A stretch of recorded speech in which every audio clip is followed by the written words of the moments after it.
This video will show you how to clean and care for your Smeg Retro fridge. These fridges have been cleverly designed to make the maintenance easy and hassle-free.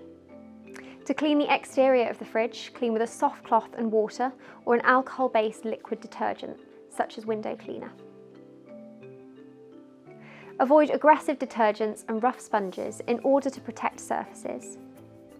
Use a soft brush to remove dust and fume deposits from the condenser on the rear of the appliance. In some models, a special antibacterial protection on the interior walls prevents bacterial growth and keeps them clean. However, they still need to be cleaned regularly in order to keep them in good condition. Clean the inside of the appliance with warm, soapy water and a soft cloth and a little bit of vinegar to remove any odour.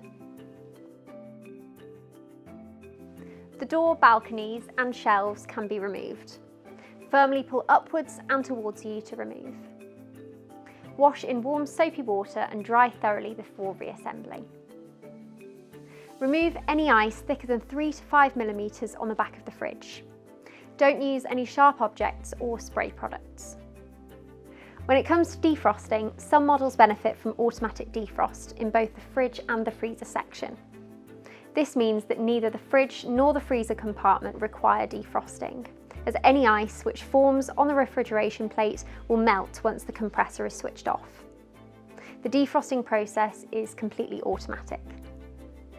On models with manual defrosting, when the thickness of frost or ice exceeds 2 cm, the freezer should be defrosted. A few hours before defrosting, set the thermostat to the maximum level in order to further lower the temperature of the frozen foods.